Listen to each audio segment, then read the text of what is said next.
the world's great novels.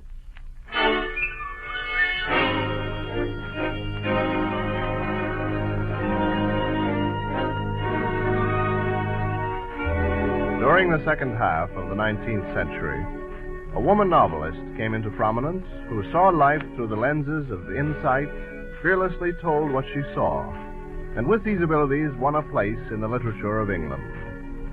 The National Broadcasting Company presents the first in a two-part version of George Eliot's Silas Marner, another in our series of books that live the world's great novels.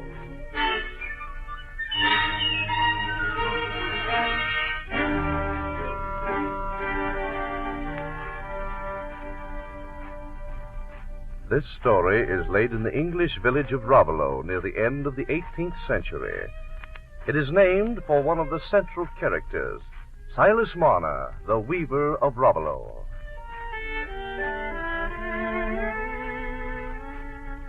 Let me tell you a little about the early life of Silas Marner that you may better understand his later years. At 25, in a town in the English Midlands, Silas' lot was a happy though uneventful one. He was gaining skill as a linen weaver and had the inner peace of an ardent religious faith. He was engaged to a young servant woman named Sarah and enjoyed the friendship of a certain William Dane. Because of Silas' trusting simplicity, William seemed faultless. It never crossed his mind to doubt any of his friend's motives. But just at this time, the senior deacon of the church was taken dangerously ill. Being a childless widower, he was tended by the younger brethren or sisters. Silas took his watch at 11 at night, with William relieving him at 2. But one night...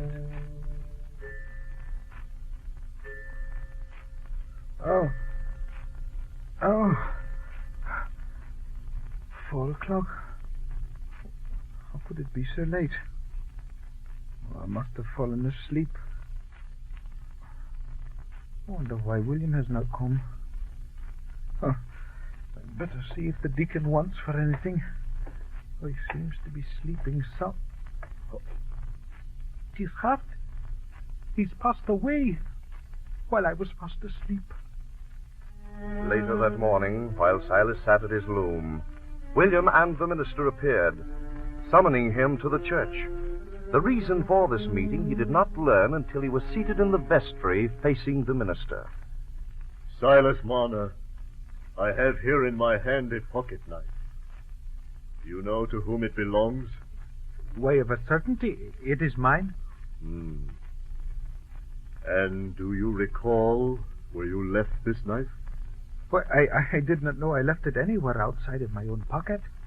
I exhort you, Silas, not to hide your sin, but to confess and repent. You know your religion does not believe in punishment. We only want you to beg forgiveness.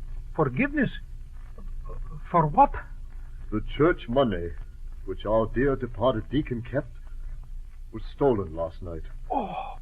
And this knife was found by the place where the money had been. You don't think I took the money? Oh, surely not. Who, if not the man to whom the knife belongs? The proof is heavy against you, Marner. The money was taken in the night just past, and no man was with our departed brother but you. For William Dane declares to us that he was hindered by sudden illness from going to take his place as usual. Yes, but I fell into a deep sleep for almost 2 hours. The thief must have come and gone during that time. Don't you believe me? Oh, William, for the 9 years that we have been friends, have you ever known me to tell a lie? Brother, how do I know what you may have done in the secret chambers of your heart to give Satan an advantage over you? But, William... Oh, wait, I remember now. William, the knife wasn't in my pocket last night. Why do you address me? I know nothing of what you speak. The last time I used my knife was when I took it out to cut a strap for you, William, and you took it. Why, Silas, I gave it straight back to you. No, I never put it back in my pocket again. You stole the money, and you have woven a plot to lay the sin at my door. I leave our brethren to judge whether this is the voice of Satan or not. Oh! I can do nothing. but pray for you, Silas.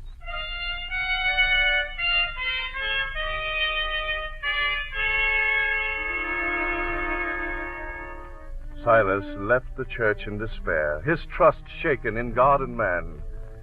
A few hours later, the minister came to him with the message that Sarah held her engagement to him at an end. Within a month, Sarah was married to William Dane, and Silas Marner departed from the town.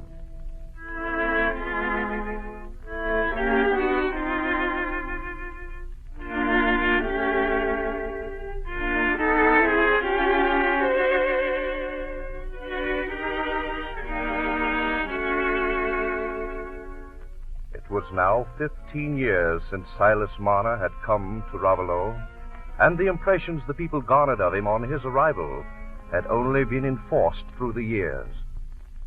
Have you ever been to his cottage near the stone pit? No, and I've no anchoring to go if it is cold and strange as its inhabitant. I've never known him to speak sociable word to any creature. Does seem it got lonely shut up there by himself for all these years. Ah, 'tis natural to a hermit, I suppose. And I'm bound that's what he is. Of course, we housewives depend on him in a fashion, for he does weave linen of the finest sort. But he dresses so shabbily and looks so ill-fed, I do feel sorry for him at times. Ah, save your pity. He dresses and eats in a manner that suits him. Do you not pay him a good price for his weaving? Aye? Well, so does every other housewife about. Yes, I tell you, Master Marner has laid by a fine sight of money summers. What he intends to do with it, I can't figure me.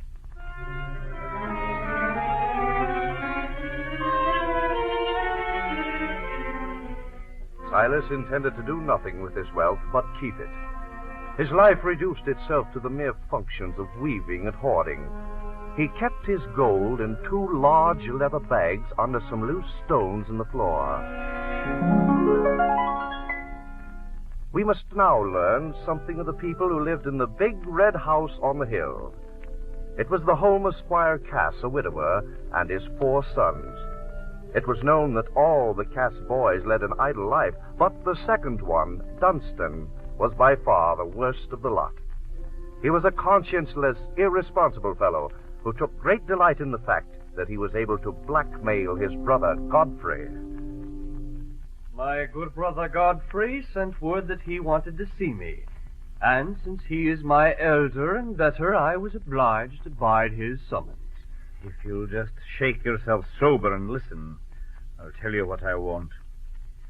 I have to turn that rent money of Fowler's over to Father. I can't delay any longer. So get the money, or I'll have to tell him I gave it to you. Oh, suppose now you just get the money yourself and save me the trouble, eh? Since you were so kind as to hand it over to me, you'll not refuse me the kindness to pay it back for me. Besides, I might get you turned out of house and home and cut off without a shilling any day, you know. Why, Yes. Yes, all I'd have to do is to explain to the squire why his eldest and handsomest son doesn't ask the lovely Miss Nancy Lammeter to marry him, like everyone in the village expects him to. I'd only have to tell him it's because you're already married, and have been for nearly 2 years, to that nice young woman, Molly Farren, whom you've managed to keep hidden away in another town. Of course, she does take a drop too much now and then to ease her lot, but... don't talk so loud. All right.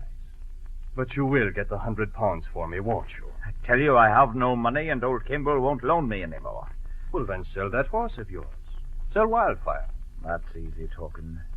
I must have money directly. Well, you have only to ride him to the hunt tomorrow. Bryce and Keating will be there, and they'll give you a handsome bid for him. And I wouldn't get home till 8 o'clock and be splashed up to the chin. I'm going to Mrs. Osgood's birthday dance. Oh-ho. And sweet Nancy will be there, and we shall dance with her and smile at her and never even whisper that we have a wife and child. Hold your tongue about Miss Nancy, you fool, or I'll throttle you. What for? She was angry with you for the long time you was absent while you was getting married, thinking you was off in some sort of carouse. But I'm sure you can win her favor again. Of course, it'd be saving time if Molly should happen to take a drop too much some day and make a widower of you. It's just like you to talk about my selling Wildfire in that cool way. The last thing I've got to call my own. The best bit of horse flesh I ever had in my life. It's my belief you'd sell yourself if it was only for the pleasure of making somebody feel he'd got a bad bargain. For which reason I advise you to let me sell Wildfire. I'd ride him to the hunt for you tomorrow with pleasure. I dare say. Trust my horse to you. As you please, as you please. It's you who have got to pay Fowler's money. You received the money from him when you went to Brancombe, and you told the squire it wasn't paid. I had nothing to do with that. You mean no nonsense about the horse? You'll tell him all fair and hand over the money? I thought you'd come around. I'm the fellow to bring old Bryce up to the scratch. I'll get 120 for him if I get you a penny. Well, take care to keep sober tomorrow, else you'll get pitched on your head, and Wildfire might be the worse for it. Make your tender heart easy. You never knew me to see double when I'd got a bargain to make. Spoil the fun. Well, good day, my dear brother Godfrey.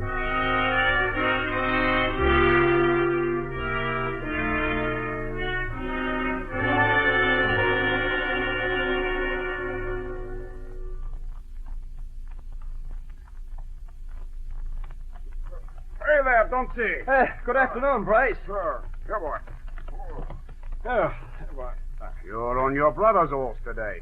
How's that? Oh, I've swapped with him. Wildfire's mine now. Oh? Has he swapped with you for that big boned hack of yours? Oh, there was a little account between us, and Wildfire made it even. I'll keep him now, though I had a bid of 150 for him the other day. Man over at Flitton, buying for Lord Plumbeck. I wonder at that now. I never heard of a man who didn't want to sell his horse, getting a bid of half as much again as the horse was worth. You'll be lucky if you get 100. Oh, boy. Well, Dudley, Bryce. Afternoon, Keating. Glad you rode up, Keating. You can perhaps settle this argument. Bryce here doesn't think Wildfire's worth more than 100. Are you considering selling him?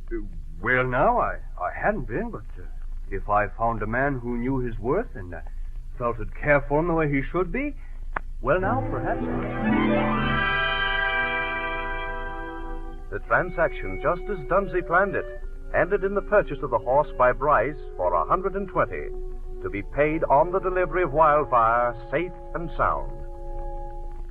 It did occur to Dunsey that it might be wise for him to give up the day's hunting, but the inclination for a run with Wildfire, encouraged by a draught of brandy at the close of the bargain, was not easy to overcome. He swept over the hills at a high speed, and then he came unexpectedly upon a tall fence. Dunstan got up without a scratch, but poor Wildfire lay dead.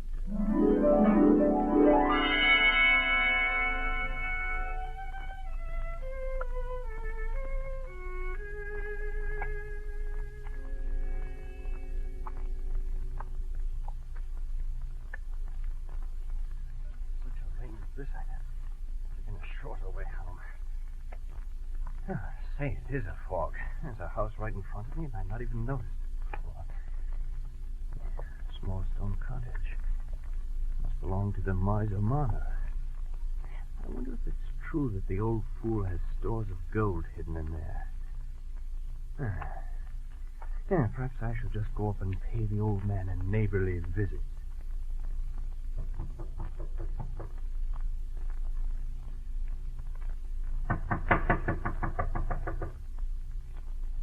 He's gone to bed. But then why would he leave the lights on? What's this? Door open. And not a soul within. The fire's lighted and a piece of meat hangs on a spit. Well, wherever the old man's gone, he'll be back soon. Unless, of course, in this dark night he slipped into the stone pit.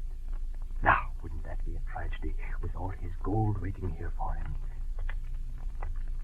And where do you suppose that gold might be? Where would I hide a fortune in such a place?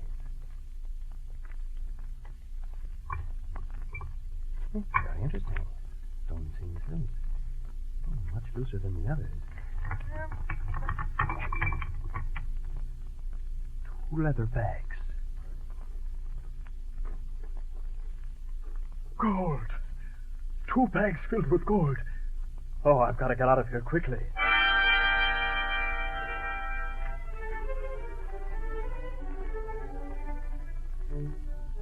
The gathering at the Rainbow was small this night, many personages being at Mrs. Osgood's birthday dance, as was Godfrey Cass. But the group who assembled there were engaged in animated conversation as they drank their spirits and smoked their pipes near the open fire. But isn't it true, Mr. Macy, that those old stables on the Warren place are never used anymore?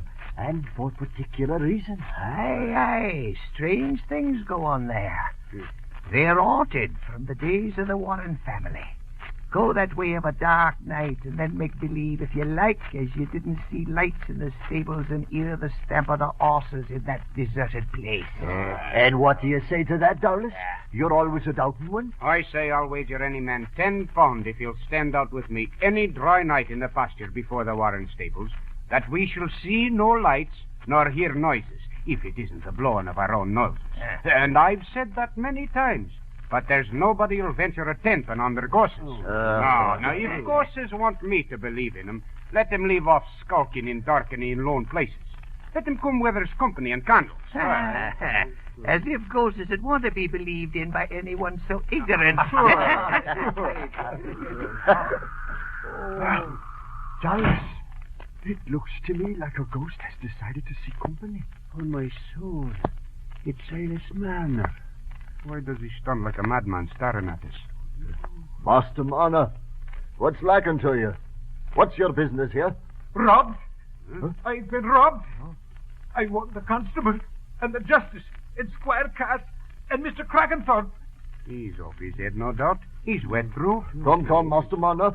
If you got any information to lay, speak it out sensible. Aye, man. I had been given a piece of pork by Miss Priscilla Lammeter when I took her some linen today, and I used the string which fastens the latch on my door to tie the meat to the spit. Then, as I waited for it to cook, I recollected that I needed a bit of fine twine to set up a new piece on my loom for work the next morning. I decided I'd fetch it right off while my supper cooked. I didn't lock my door on account of using the latch string on the meat, and I was gone such a little time, but a thief come and took my gold, all my beautiful gold. I don't accuse anybody. I only want my gold back. How much money might there be, Master Marner? £272.12 and sixpence. Last night when I counted it. What I vote is that two of us should go with Master Marner to Master Kench, the constable. He's ill abed, and get him to appoint one of us his deputy, for that's the law. And then we'll start investigating this matter.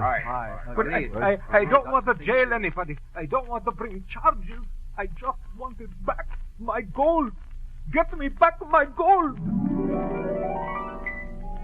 By the next morning, the whole village was talking about the robbery. But not a trace of the thief was to be found, and no one connected the disappearance of Dunsey Cass with the theft, for he was away as much as he was at home anyhow. But when a week passed without a sign of Dunsey, and the carcass of Wildfire had been found, Godfrey realized he had again been tricked by his brother. He waited for his father in the dining room one morning. What, sir? Haven't you had your breakfast yet? Yes, sir. But I was waiting to speak to you. Well, get to it while I'm waiting for my ale. Well, sir, there has been a cursed piece of ill luck with Wildfire. What? What happened? He's been staked and killed. What? But I wasn't thinking of asking you to buy me another horse. Oh. I was only thinking I had lost the means of paying you with the price of Wildfire, as I'd meant to do. Huh? Dunsey took him to the hunt to sell him for me. But after he'd made a bargain for £120 with Bryce, he went after the hounds and took some fool's leap that did for the horse at once. I don't... What? Will you kindly tell me what all this is about, sir? The truth is, sir... Well, you see, Fowler did pay that £100 rent. Oh? He paid it to me when I was over there one day last month. Oh? And Dunsey bothered me for the money, and I let him have it. You let Dunsey have it, sir? Yes. Why should you let him have it? There's some lie at the bottom of this. Where is Dunsey? Dunsey hasn't come back, sir. What? Did he break his own neck, then? No, I don't think he was hurt. For the horse was found dead, and Dunsey must have walked off. I've been too good a father to you all, that's what it is. But I shall pull up, sir. I've often offered, sir, to take the management of things. But you know you've taken it ill always and seem to think I wanted to push you out of your place. I know nothing of that, but I know one thing. While you were thinking of marrying, I didn't put any obstacles in your way, as some fathers would. No, I'd as lief you married Lamater's daughter as anybody. The lass hasn't said downright she won't have you, has she? No, but I don't think she will. Think? Ha! Why haven't you the courage to ask her? Stick to it if you want to have her. There's no other woman I want to marry. Well, then, I know Lamater well. Let me make the offer for you. I'd rather let it be, please, sir, at present. Eh? I hope you won't try to hurry it on by saying anything. You can't let this matter ride on like this forever. I'll expect you to ask her. When we have our annual New Year's Eve ball here. Yes. There couldn't be a better occasion.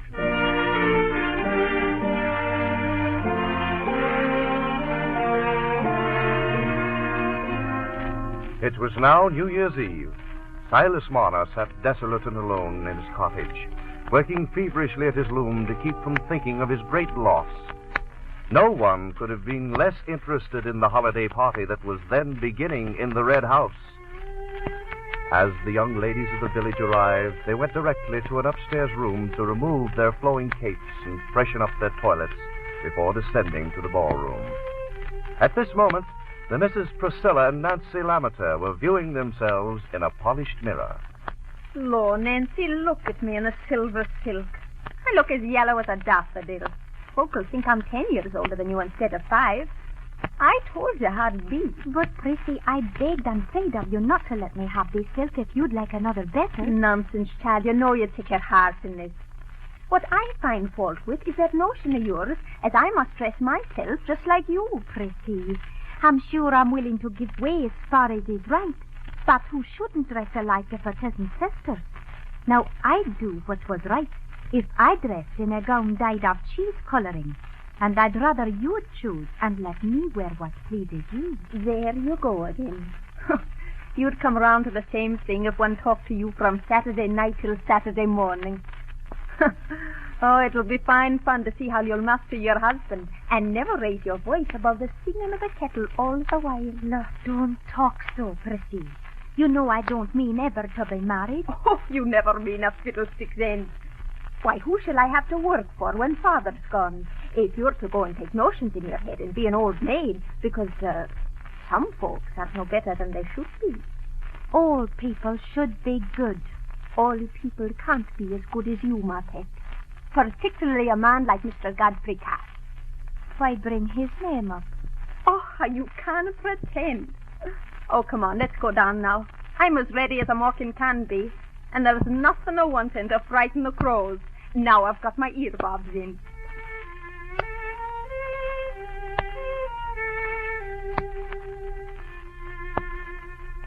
Poor Godfrey was a pitiable mixture of fear, elation, and despair that night. He remembered his father's wish that this party would bring about an understanding between Nancy Lamater and him.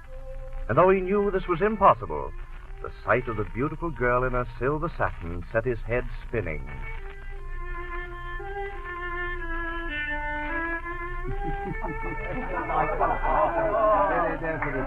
Good evening, Dr. Kimball. Oh, Miss Nancy, what a picture you look tonight. You won't forget your promise. You're to save a dance for me, you know. Come, Kimball. Don't you be too forward. Give the young ones fair play. There's my son Godfrey. He's bespoken for the first dance, I'll be bound, eh, sir? Well, no, I've not asked her yet, but I hope she'll consent if somebody else hasn't been before me. Miss Nancy? No, I've not engaged myself. Then I hope you've no objections to dancing with me. No objection. Well, you're a lucky fellow, Godfrey. But you're my godson, so I won't stand in your way. Oh, Dr. Kimball. Well, go ahead, sir. The music will have ended before you've begun. Oh, yes, Miss Nancy, my arm. Thank you. There's the back. There's Godfrey dancing with Miss Nancy, Dallas. Fine couple they make. That they do, Mr. Macy.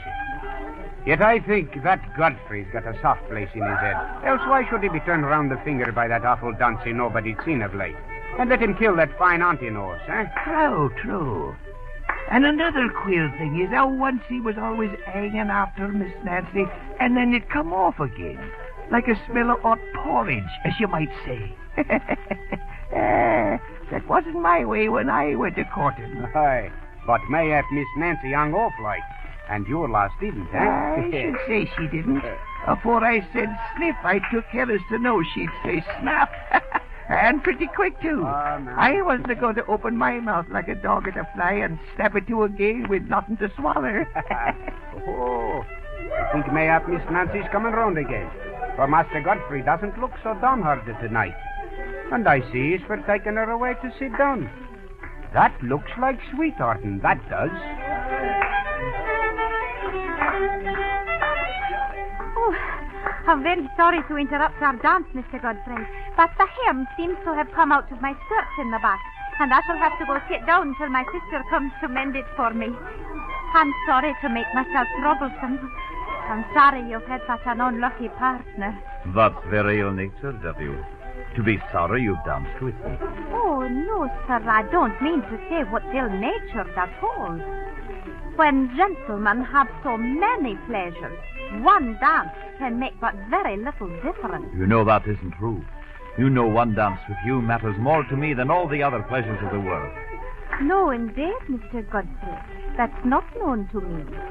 And I have very good reasons for thinking different. Would you never forgive me then, Nancy? Never think well of me? Would you never think the present made amends for the past? Not if I turned a good fellow and gave up everything you didn't like? I should be glad to see a good change in anybody, Mr. Godfrey. But it'd be better if no change was wanted. Oh, here comes my sister now. Then I suppose I must go? You want me to go? I do like Mr. Godfrey. Then I'd like to stay. And of the next dance.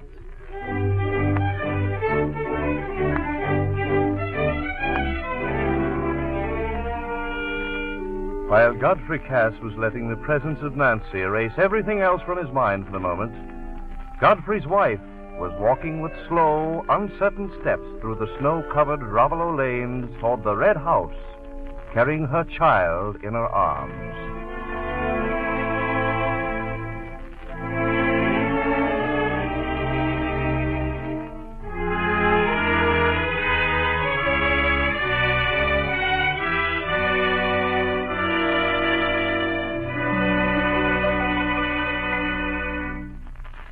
Silas Marner by George Eliot is one of the world's great novels, brought to you each week by the National Broadcasting Company.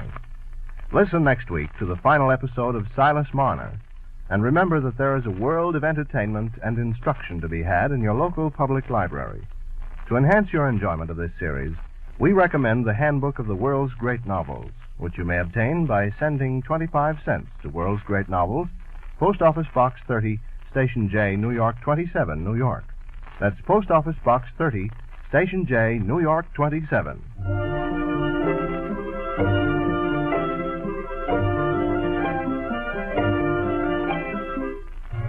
Silas Marner is adapted for radio by Agnes Eckhart.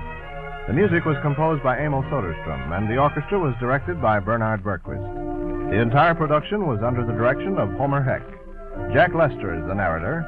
Silas Marner is played by Arthur Peterson, Nancy by Geraldine Kay, Duncy by Jim Hummelin, Godfrey by Everett Clark, Priscilla by Ruth Shames, Squire Cass by Sherman Marks, Macy by Jess Pugh, Dowless by Cliff Norton, Winthrop by George Kluge, and Dr. Kimball by Les Spears. This is John Conrad. This program comes to you from Chicago and is a presentation of the National Broadcasting Company and its affiliated independent stations. This is NBC, the National Broadcasting Company, the world's great novel.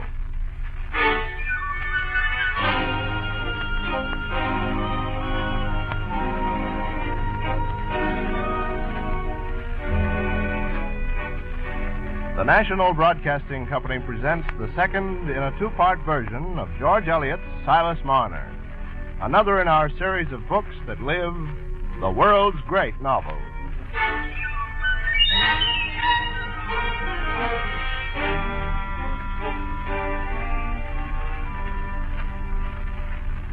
The scene of our story is the English village of Raveloe, nestled in a well-wooded hollow, quite an hour's journey on horseback from any turnpike.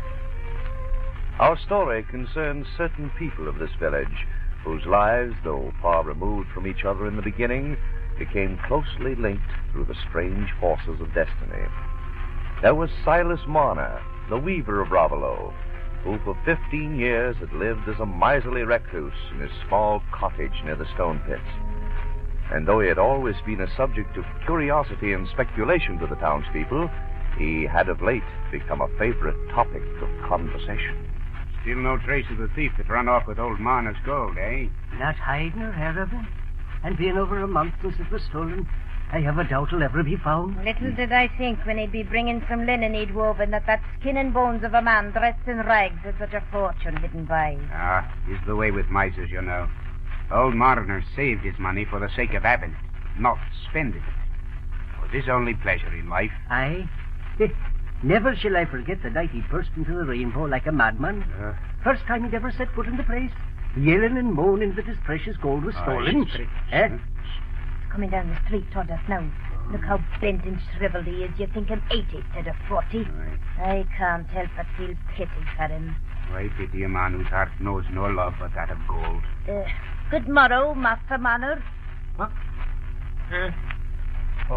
May I say I trust the new year when it comes will bring you happiness? What's that? Oh, come on. Don't tell us you forgot this is New Year's Eve. How could I forget? I did not know it to begin with. Aye, New Year's Eve to be sure. And you must be certain to sit up and hear the old year rung out and the new rung in. Why should I?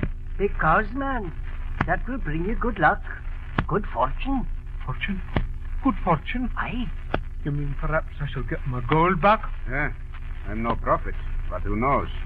That is the saying. That is the saying? Aye. Good fortune?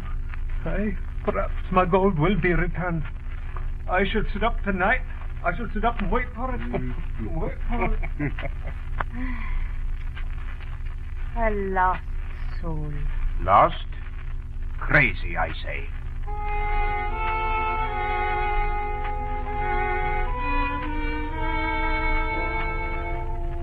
Now let us leave Silas Marner for a time and turn our attention to the big red house on the hill where lives Squire Cass and his 4 sons. Though Dunsey, the second son, has been absent since the night Marner's gold was stolen. Because the irresponsible Dunsey's disappearances were nothing unusual, no one in the town suspected the truth, that it was he who took the money. And indeed, to Godfrey, the eldest son, the absence of his brother has made life somewhat easier. For only Dunsey knew the real reason why Godfrey did not propose to the fair Miss Nancy Lammeter. Only he knew that some years before, Godfrey had married a barmaid named Molly Farren, whom, with his child, he has been able to keep hidden away in a distant village by supplying her with the money needed to quench her thirst for drink.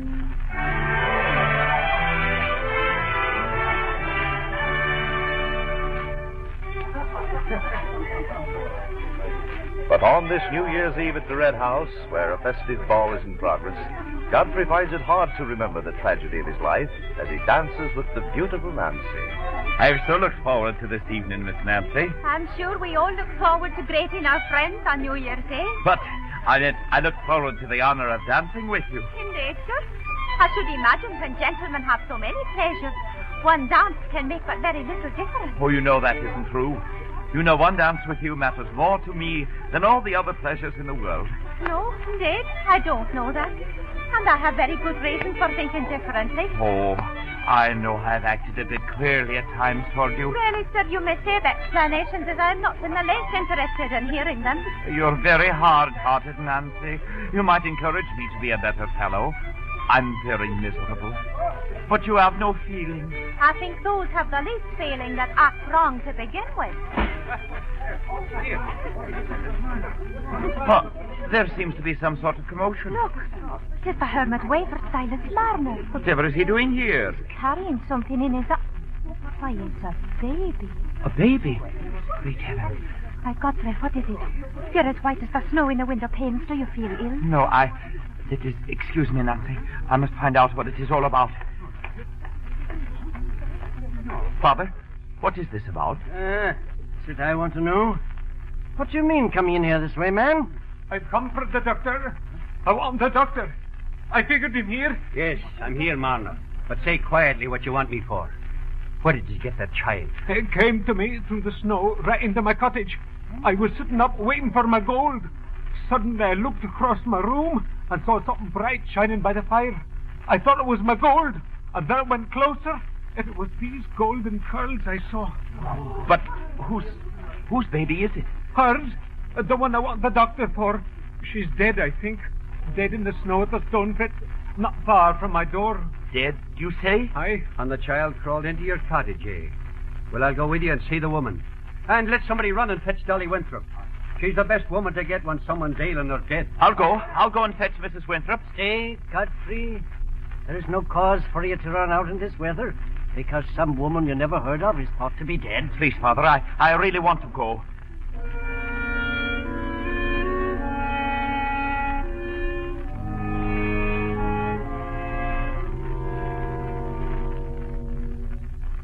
No matter what, I should accept the consequences and own that she's my wife. But I haven't the courage. I'd lose Nancy altogether, and if she's dead, I may marry Nancy. And I shall be a good fellow in the future and have no secrets. Well, I can see that the child is taken care of some way. But if she lives, well then... Godfrey, you still there? I waited for you as I'd come so far. Is she? She's dead, all right. And from the looks of her, I'd say she fell down in the snow from too much drink. They must fetch her away to the workhouse tomorrow for burial. Come inside Marner's cottage. You'll be freezing your feet off. Don't make noise. The child is sleeping. I suppose you'll take the child to the parish tomorrow. Who says so? Will they make me take her? Why, you wouldn't want to keep her, would you? An old bachelor like you? Till anybody shows they've a right to take her away from me. The mother's dead, and I reckon it's got no father. It's a lone thing, and I'm a lone thing. My money went, and this come to take its place. I won't give it up unless you make me. Why should I? He means any of us, Godfrey. I don't reckon there'll be interference, man. No, of course not. Here. Huh? Take this money and buy the little thing some clothes.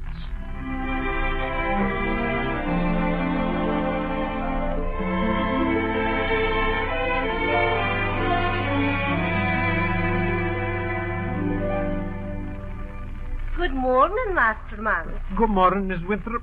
I was here last night, you remember, with Dr. Kimball, looking at the poor woman. And I said to myself then that the first thing I do this morning was to bring you the little petticoats my son Aaron wore 5 years ago.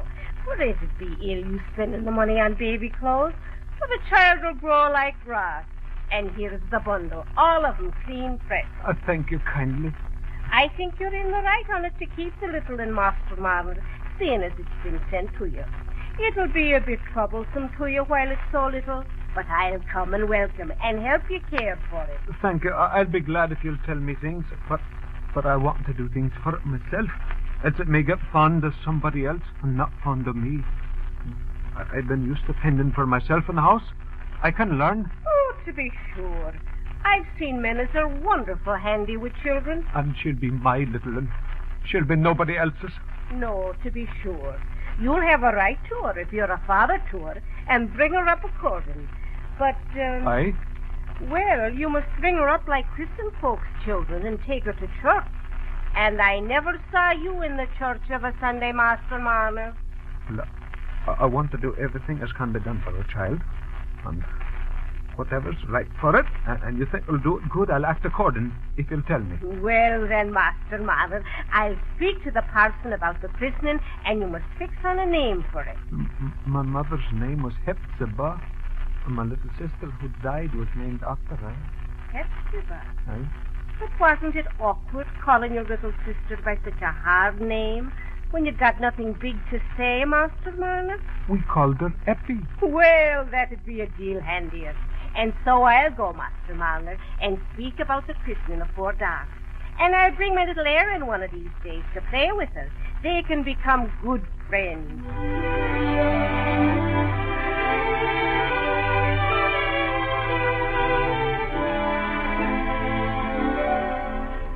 The baby was christened, and on this occasion, Silas, as clean and tidy as could be, appeared for the first time in the church and shared in the observances held sacred by his neighbors. And a great change came over Silas Marner. Where once he had delivered his linen to the housewives without a word of greeting, he now stopped a while and talked with each of them, always on the same subject. Master Marner, you'll be lucky if she takes the measles soon and easy. I suppose it would be best at that. Oh, she's of sturdy build even now, Marner. Aye, a healthy loss she'll be. I made these sweetmeats for Eppie, and do bring her to see me soon.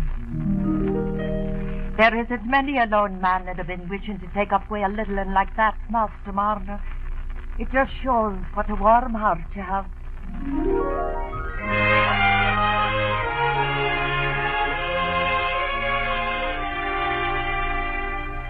It was a bright autumn Sunday, 16 years after Silas Marner had found his new treasure on the hearth. The bells of the old Raveloe church told that the morning service was ended.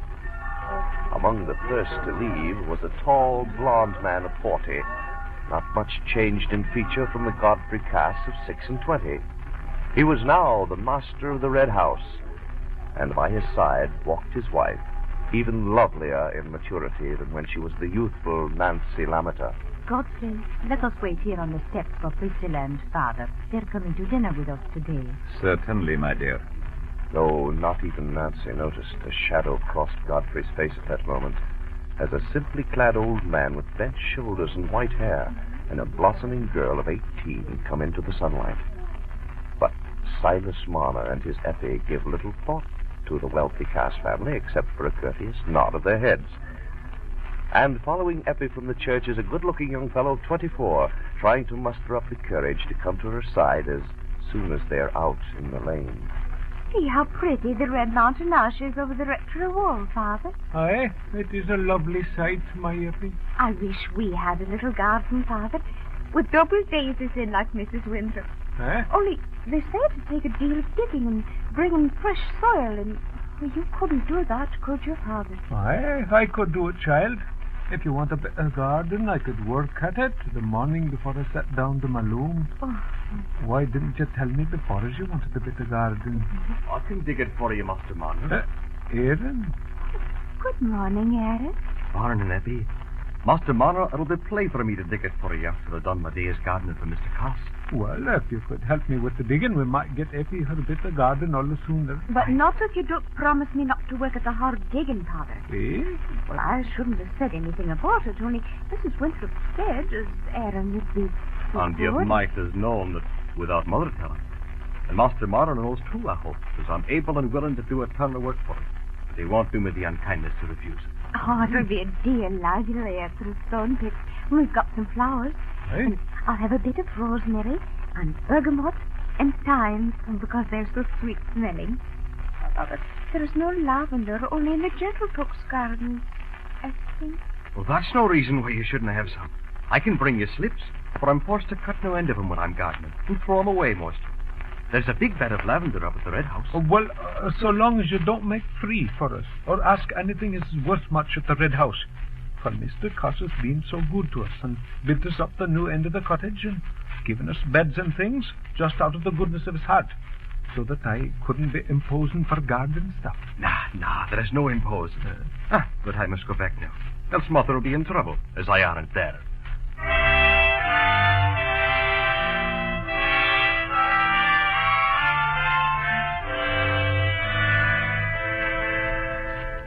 After Silas and Eppie had returned to the little cottage, so different looking now than in the old days, and had eaten their simple dinner, they went out into the sun and again fell to talking of the garden. Child, it's just come into my head. What are we to do for a fence? Mayhap Erin can help us to a thought, But a fence we must have, else the donkeys and things will come and trample everything down. I'll tell you, Daddy, there's lots of loose stone about the pits, Some of them not too big, and we might lay 'em atop one another and make a wall. Oh, Father, just come and look here. What is it, child? Well, come and see how the water's gone down in the pit since yesterday. Why, yesterday the pit was ever so full. Oh, well, to be sure, that's the draining they've begun on since harvest, I reckon. Mr. Godfrey Cass has begun the draining since he's been taking these fields of Mr. Osgood. How odd it'll seem to have the old... See, Daddy, I can carry this stone quite too heavy. Oh, you're fine and strong, are you? Oh, come, let us sit down on the bank here and have no more lifting. Might hurt yourself, child. No. You'd need to have somebody to work for you, and my arm isn't over strong. Father, do you think it's time I got married? Why, Eppie, have you been thinking on it? Only since last week, Father, since Aaron talked to me about it. And what did he say? Well, he said that he should like to be married because he was going in 24 and had got a good deal of gardening work and... And who is it as he's wanting to marry? Why, me, to be sure, Daddy. As if he'd want to marry anybody else. And you mean to have him, do you? Yes. Sometime. No, I don't know when. Everybody's married sometime, Aaron says. But I told him that wasn't true, for I said, well, look at Father. He's never been married. No, child. Your father was a lone man till you were sent to him. But you'll never be lone again, Father. Aaron said, I could never think of taking you away from Master Marner, Eppie. And I said, it'd be no use if you did, Aaron. He wants us all to live together, and he'd be as good as a son to you. And he always does behave pretty to you, doesn't he, Father? Aye, child, aye. Nobody could behave better. He's his mother's lad. Oh, then you would like me to be married, Father? I'll not be the man to say no, Eppie. But we'll ask your godmother. We'll ask Mrs. Winthrop. She'll wish the right thing by you and her son, too.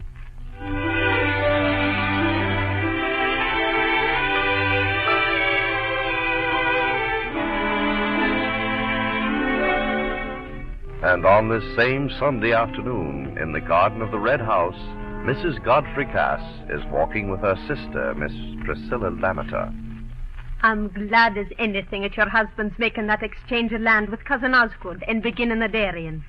My dear, you'll never be low in spirits when you've got a dairy to look after. Ah, Priscilla, but it won't make up to Godfrey. I'm contented with the blessings we have, if only he could be contented. Oh, it drives me past patience, that way of the men. Always wanting, and never satisfied with what they've got. Oh, don't say so, Priscilla. It's natural he should be disappointed at not having any child. Every man likes to have somebody to work for and lay by for. He once told me he had his heart set on adopting that Eppie child the Weaver Marner has raised. Aye, he did some years ago, and that worries me to this day, for I was against it. I felt that to adopt a child because children of your own had been denied you was to try and choose your lot in spite of Providence. I agree. But now I wonder if maybe it wasn't wrong to deprive Godfrey of that pleasure. He never tried to persuade me against my will, but I can look in his eyes and know how lonely he is.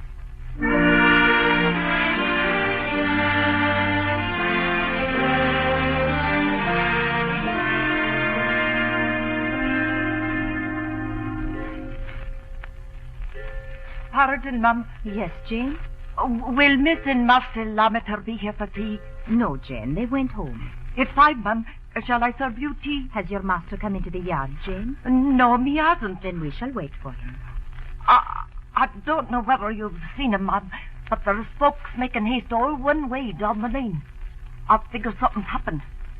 I hope nobody's hurt. Oh, no, I dare say there's nothing much the matter. It's perhaps Mr. Snell's bull got out again, as he did before. Yes, I hope that's all.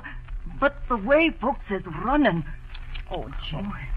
If you've no need for me, I think I'll go back to the window and watch for what I can see.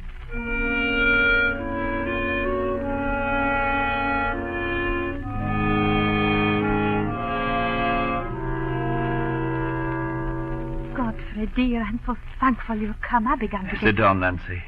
Sit here. Godfrey, what is... I came back as soon as I could to hinder anybody's telling you but me. I've had a great shock, but I care most about the shock it'll be to you.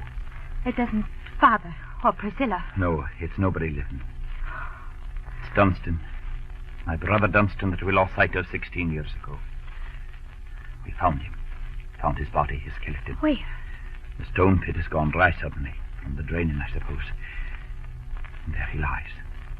Has lain for 16 years. Wedged between two great stones. His watch and seals are still there. Do you suppose he drowned himself? No. He fell in. And that's it. Dunstan was the man that robbed Silas Marner. Oh, no, Godfrey. All the Weaver's money was in the pit, too. Everything comes to light, Nancy. Sooner or later. When God Almighty wills it, our secrets are found out. I've lived with a secret on my mind, but I'll keep it from you no longer. I wouldn't have you find it out after I'm dead, so I'll tell you now.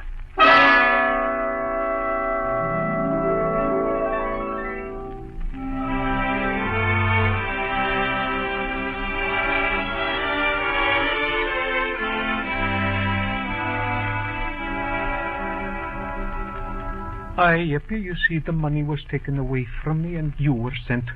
And the money's been kept till it was wanted for you. It takes no hold on me now. The money doesn't. I wonder if it ever could again. You did not know, Eppie, when you were such a little one. You did not know what your old father, Silas, felt for you. But I know now, Father. If it hadn't been for you, there'd have been nobody to love me. Ah, my precious child. The blessing was mine. I'll go, Father. Aye? I wonder who it might be. Oh, what? Mrs. Cass. Master Cass. We're disturbing you very late, my dear. Oh, not at all. Please come in. What is it, Tom? Thank you, Eppie. Oh, here, you take this chair, Mrs. Cass. Yes, my dear. Well, Marner, it's a great comfort to me to see you with your money again that you've been deprived of so many years. It was one of my family did you the wrong, and I feel bound to make it up to you in every way. Well, sir, I have a deal to thank you for already. As for the robbery, I counted no loss to me, and if I did, you are not answerable for it. You may look at it that way, Marner, but I never can. You've done a good part by Eppie, Marner, for 16 years. It'd be a great comfort to you to see her well provided for, wouldn't it? You'd like to see her taken care of by those who can make a lady of her and leave her well off? I don't take your meaning, sir. Well, my meaning is this, Marner. Mrs. Cass and I, you know, have no children. Nobody to benefit by our good home and everything else we have. And we should like to have somebody in the place of a daughter to us. We should like to have Eppie and treat her in every way as our own child. And Eppie, I'm sure, will always love you and be grateful to you and come to see you very often. And we should be on the lookout to do everything we could to make you comfortable. Eppie, my child, speak. I won't stand in your way. Thank Mr. and Mrs. Cass. Thank you, Mom. Thank you, sir. Oh, but I can't leave my father, nor own anybody nearer than him. I don't want to be a lady. Oh, thank you all the same, but I couldn't give up the folks I've been used to. But I have a claim on you, Eppie. The strongest of all claims. It is my duty, Marner, to own Eppie as my child and provide for her. Yes, she is my own child. Her mother was my wife. I have a natural claim on her that must stand before every other. Then, sir, why did you not say so 16 years ago and claim her before I'd come to love her? Instead of now, when you might as well take the hat out of my body. But I think you might look at the thing more reasonably, Marner. It isn't as if you'd never see her again. And I should have thought your affection for Eppie would have made you rejoice in what was for her good, even if it did call upon you to give up something. I'll say no more. Let it be as you will. Speak to the child. I'll hinder nothing. Eppie, my dear, it'll always be our wish that you'll show love and gratitude to one who's been a father to you so many years. But we hope you'll come to love us as well, and you'll have the best of mothers in my wife. My dear, you'll be a treasure to me. We shall want for nothing when we have our daughter. Thank you, Mom. Thank you, sir, for your offers. They're very great, and far above my wish. For I should have no delight in life any more if I was forced to go away from my father. Know that he was sitting at home thinking of me and feeling lonely.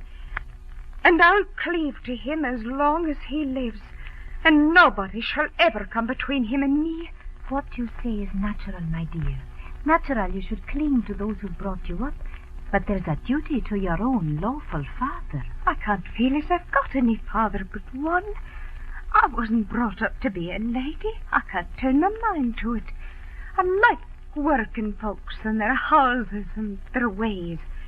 And I'm promised to marry a working man as'll live with father and help me to take care of him. Godfrey. Yes, Nancy. We had better go.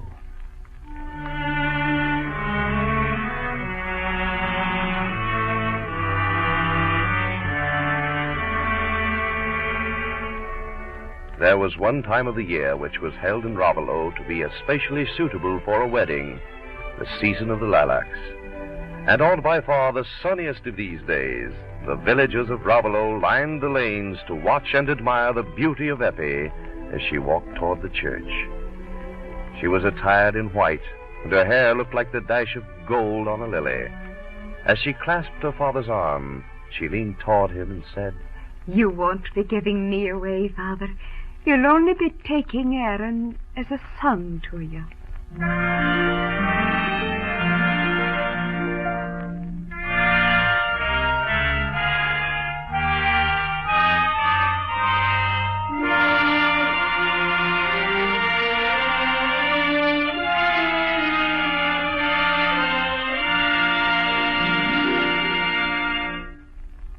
Silas Marner by George Eliot is one of the world's great novels, brought to you each week by the National Broadcasting Company.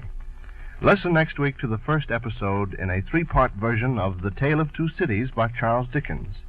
And remember that there's a world of entertainment to be had in your local public library. To enhance your enjoyment of this series, we recommend the Handbook of the World's Great Novels, which you may obtain by sending 25 cents to World's Great Novels, Post Office Box 30, Station J, New York 27, New York. That's Post Office Box 30, Station J, New York 27. Silas Marner was adapted for radio by Agnes Eckhart. The music was composed by Emil Soderstrom, and the orchestra was directed by Bernard Berquist. The entire production was under the direction of Homer Heck. Jack Lester is the narrator. Silas Marner is played by Arthur Peterson, Nancy by Geraldine Kay, Eppie by Martha McCain, Godfrey by Everett Clark, Priscilla by Ruth Shames, Dolly Winthrop by Mignon Schreiber, and Aaron by Charles Mountain. Others were Lucille Laurel, Cliff Norton, Sherman Marks, and Les Spears. This is John Conrad. This program comes to you from Chicago and is a presentation of the National Broadcasting Company and its affiliated independent stations.